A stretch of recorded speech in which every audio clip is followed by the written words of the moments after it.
मी नेहमीच सगळ्यांचं ऐकून घेतो आणि तसंच मी आज जिल्हा नियोजन बैठकीमध्ये सर्व लोकप्रतिनिधींचं, खासदार आमदारांचं त्यांच्या समस्या, त्यांचे प्रश्न जाणून घेतले. त्यामध्ये म्हाडा, SRA, BDD चाळ, BIT चाळ, रस्ते, पाणी, दिवाबत्ती अनेक प्रश्न या ठिकाणी मांडले गेले. महिलांची महिला पोलिसांच्या, पोलीस हाऊसिंगच्या सगळ्याच विषयांवर, भाडेकरूंचा विषय, SRAचा विषय, रखडलेल्या प्रकल्पांचा विषय, या उद्यानांचा विषय, सगळ्याच विषयांवर चर्चा या ठिकाणी झाली आणि सर्व विभागांनी त्याची नोंद घेतली, जिल्हाधिकाऱ्यांनी त्याची नोंद घेतली आणि आता पुढच्या बैठकीमध्ये त्याच्यावर ॲक्शन टेकन रिपोर्ट तयार होईल आणि जे मुद्दे मांडले गेले त्याची अंमलबजावणी या ठिकाणी झालेली पाहायला मिळेल.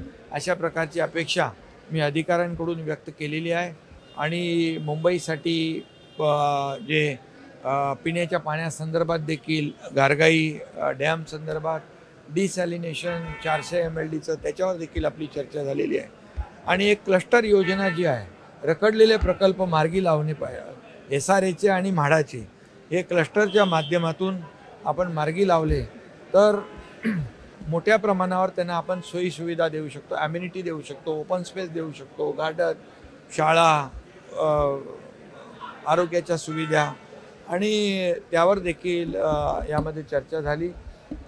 मुंबईचं महालक्ष्मी रेसकोर्स जे आहे त्यावर देखील आपण 125 एकरवर भव्य असं मोठं सेंट्रल पार्क तयार करतो आहे, त्यावर देखील DPRवर चर्चा झालेली आहे आणि कोस्टलचा जो 170 एकर जागा आहे ही आणि 125 एकर अशी एकूण 300 एकर आपण त्याला अंडरपासनी कनेक्ट करतो आहे.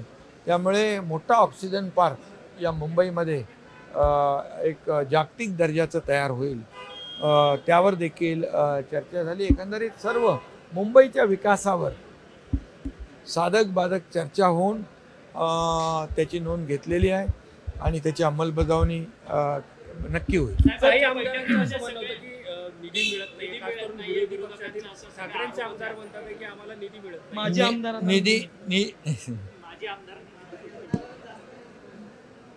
खरं म्हणजे ह्या बातम्या तुम्हीच चालवल्या.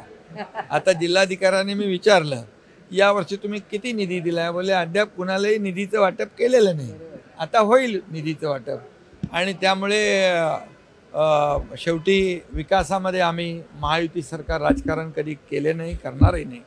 शेवटी डेव्हलपमेंटसाठी निधी लागतो आणि त्यामुळे निधीबद्दल काही अडचण नाही आहे.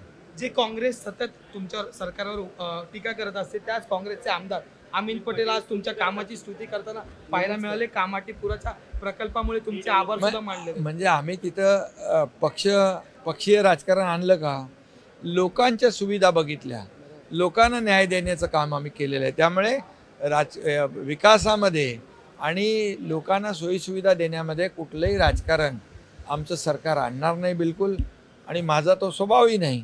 त्यामुळे सर्वांना न्याय देणं आणि या मुंबईचा विकास करणं, मुंबईला एक जगातली लोक येतात आणि म्हणून हे जागतिक दर्जाचं हे मुंबई शहर आहे.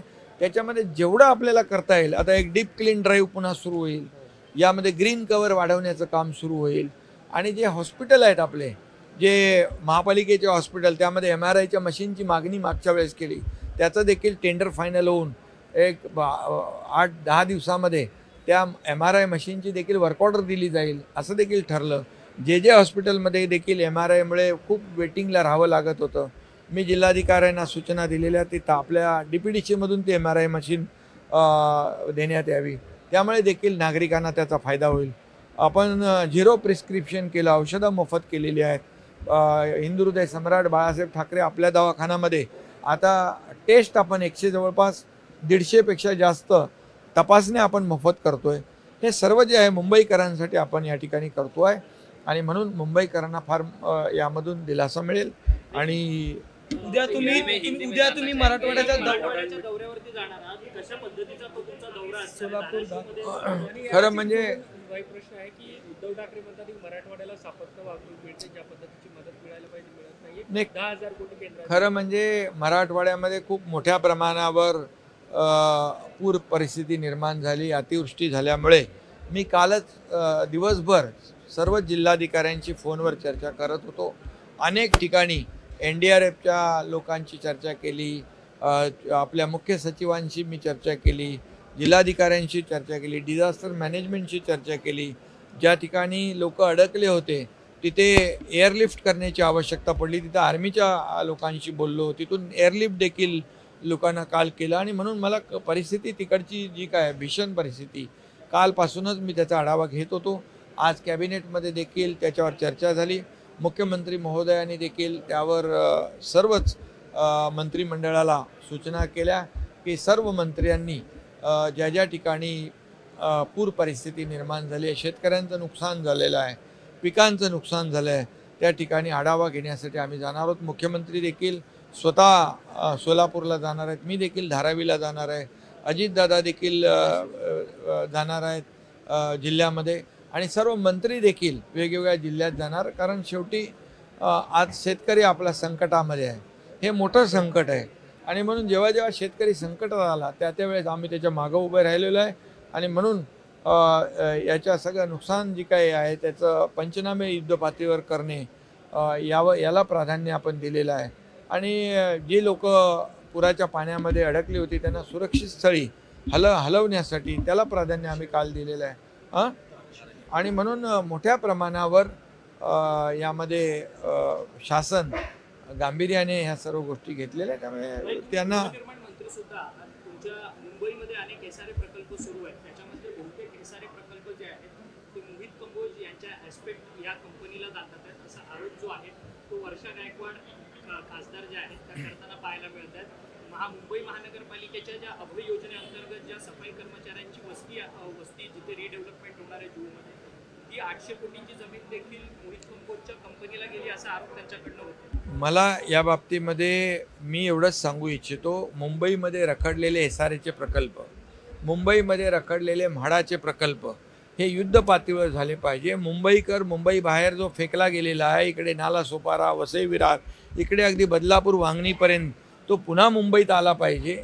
यासाठी आम्ही आपल्या म्हाडा आणि एसआरएला सोबत MMRDAला दिलेला आहे, MSRDCला दिलं आहे, MIDCला दिलं आहे, मुंबई महापालिकेला दिलेलं आहे.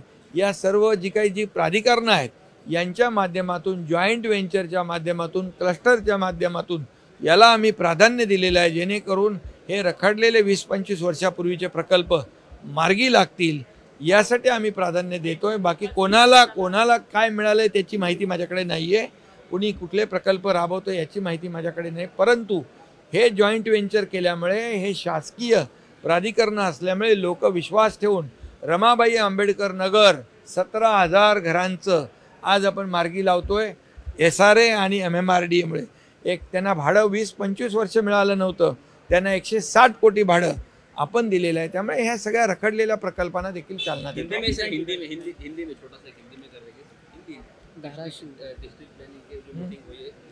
डिस्ट्रिक्ट प्लानिंग की आज मीटिंग हुई, बहुत सी चर्चा हुई, इसमें म्हाडा की हुई, SRA की हुई, BDD चाल की होगी, BIT चाल की हो गई, BPD के लोग जगह की हुई, रास्ते की हुई है, हमारे रीडेवलपमेंट के मुद्दे पे हुई है, पुलिस हाउसिंग के ऊपर हुई है, रोड है, पानी है, जो बेसिक एमिनिटी है उसके ऊपर भी काफ़ी चर्चा हुई है.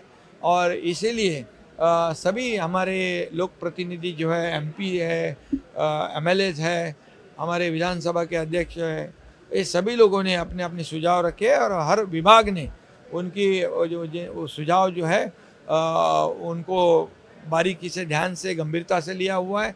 जिलाधिकारी महोदय जी को मैंने सूचना दी हुई है कि जिन्होंने सूचित किया है, सूचना दी है, सजेशन दिया है, इसका अमल होना चाहिए, इम्प्लीमेंटेशन होना चाहिए, इम्प्लीमेंट होनी चाहिए और लोगों को न्याय मिलना चाहिए. इसलिए बहुत ही अच्छी तरह से ये बैठक हुई है और इससे आउटपुट जो है काफ़ी पॉजिटिव होगा, इससे लोगों को फ़ायदा होगा. मराठवाड़ा में जो बाढ़ आई है जो हम देख रहे 3-4 दिन से काफ़ी बहुत बड़ी ये आपदा है, बहुत बड़ा संकट है।